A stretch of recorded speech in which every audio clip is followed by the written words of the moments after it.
Bonsoir les enfants, j'espère que vous avez passé une merveilleuse journée. Mais si jamais vous n'êtes pas de très bonne humeur, j'ai la solution pour vous. L'invité surprise, un livre de Bonnie Becker et Cady MacDonald Denton. Vous allez mourir de rire, je vous le promets. Quand l'ours allait se coucher, tout devait être parfait. Il posait un verre d'eau sur la table de nuit, toujours au même endroit. Mais par-dessus tout, il veillait à ce qu'il n'y ait pas de bruit. Pas le moindre petit bruit. Ce soir-là, l'ours entendit frapper à sa porte. Toc, toc, toc. Quand il ouvrit, son amie la souris se tenait là, minuscule, toute grise et les yeux pétillants. Elle portait une petite valise. « Oh, je suis si contente de venir passer la nuit ici !» s'exclama-t-elle, ses moustaches frémissant de joie. « Mais nous avions dit mardi prochain !» protesta l'ours. « Oh non !» répondit la souris. « Tu avais parlé de ce soir. »« Oh bon !» soupira l'ours. Personne n'avait jamais dormi chez l'ours. Celui-ci était certain qu'un invité dérangerait ses affaires, ou pire, qu'il ferait du bruit. Et l'ours avait besoin de silence, d'un silence total, pour s'endormir. Cela n'empêcha pas l'ours et la souris de passer une excellente soirée. Ils firent une partie de dames et burent un bon chocolat chaud. Bientôt, il fut l'heure d'aller au lit. « Souviens-toi, précisa l'ours, je ne veux pas un bruit. »« Oh, mais bien entendu, » le rassura la souris.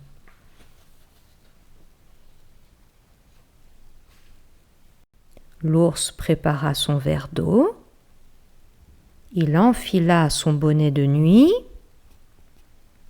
Il tapota son oreiller préféré. Puis, il grimpa dans son lit. Il n'y avait plus un bruit. L'ours ferma les yeux. Scritch, scritch, scritch, scritch. L'ours entendit un petit bruit. C'était la souris qui se brossait les dents. Hum, hum, fit l'ours pour rappeler discrètement son ami à l'ordre. Oh, désolé, s'excusa la souris. L'ours referma les yeux.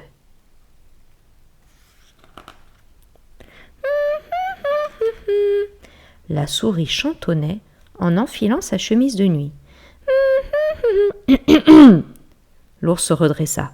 « J'ai dit pas un bruit !»« Oh, bien sûr !» fit la souris. La souris sauta dans son lit. Le tiroir couina. Cric, crac, crac, crac. L'ours s'enfonça la tête dans son oreiller en serrant les dents. Puis, il referma les yeux. Il allait sombrer dans le sommeil quand... « Bonne nuit !» glissa la souris. L'ours fit semblant de dormir. « Bonne nuit !» répéta la souris. Un peu plus fort. « Chut !» se plaignit l'ours. « J'ai les oreilles très sensibles. »« Oh, à ce point-là ?» s'étonna la souris. « Oh, comme c'est bizarre !»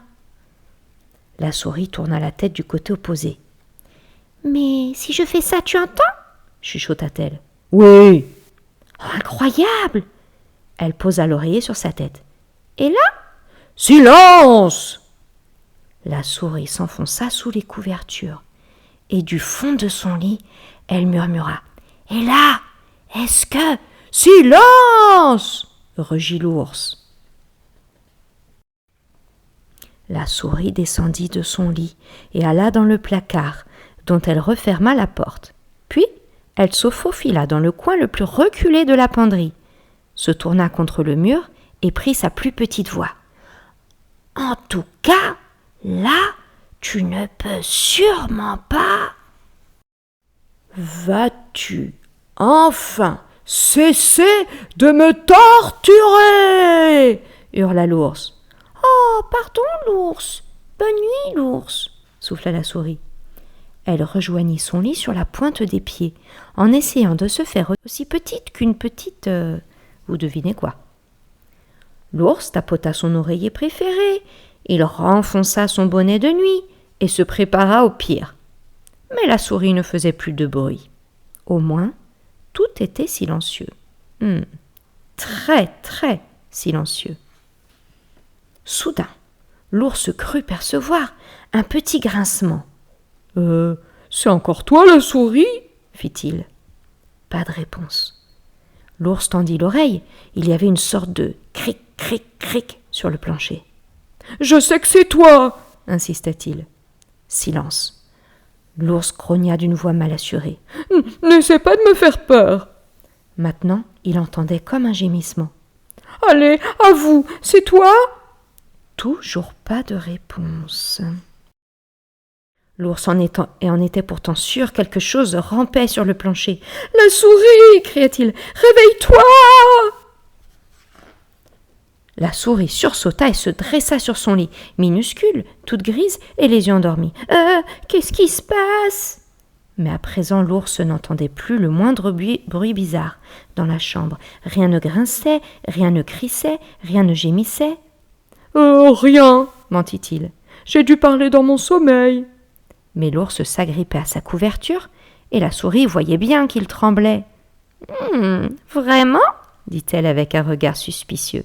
« Puis-je jeter un coup d'œil sous ton lit ?» demanda-t-elle. « Parfois, j'ai besoin de vérifier si tout est normal, tu comprends ?»« Oh, eh bien, si tu insistes !»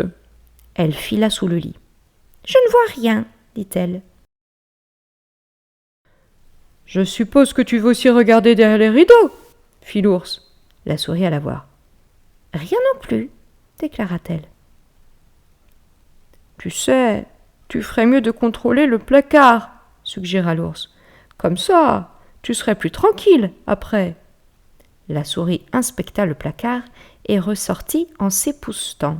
« Toujours rien, mais je me sens beaucoup mieux maintenant. »« Bonne nuit, l'ours. »« Attends !» fit l'ours. « Je suis sûre qu'une histoire t'aidera à t'endormir, » ajouta-t-il. « Cela te calmerait sûrement, non ?»« Ça me calmerait, » répondit la souris. « Ah oui, bien sûr, c'est vrai que je me sens un peu nerveuse. » La souris, frétillant de la queue, s'installa alors sur l'oreiller préféré de l'ours. Et l'ours lui raconta les aventures du grand ours très courageux et de la peureuse petite souris. Bientôt, l'ours commença à bâiller. La souris aussi, d'ailleurs. « Bonne nuit, l'ours !» fit la souris. « Bonne nuit, là. Oh, souris !»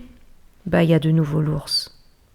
Alors l'ours se mit à ronfler, et à ronfler, et à ronfler, et la souris sourit. Avant de s'endormir elle aussi. Chut, plus de bruit. Bonne nuit. Qu'est-ce que je vous avais dit? C'était drôle, hein? Et vous, vous avez déjà invité un copain à dormir chez vous? Comment ça s'est passé? Est-ce qu'il était un peu du genre casse-pied ou est-ce que vous avez fait de beaux rêves? Mais ce soir, que vous soyez seul ou avec un petit copain, c'est l'heure de dormir. Fermez les yeux. Bonne nuit!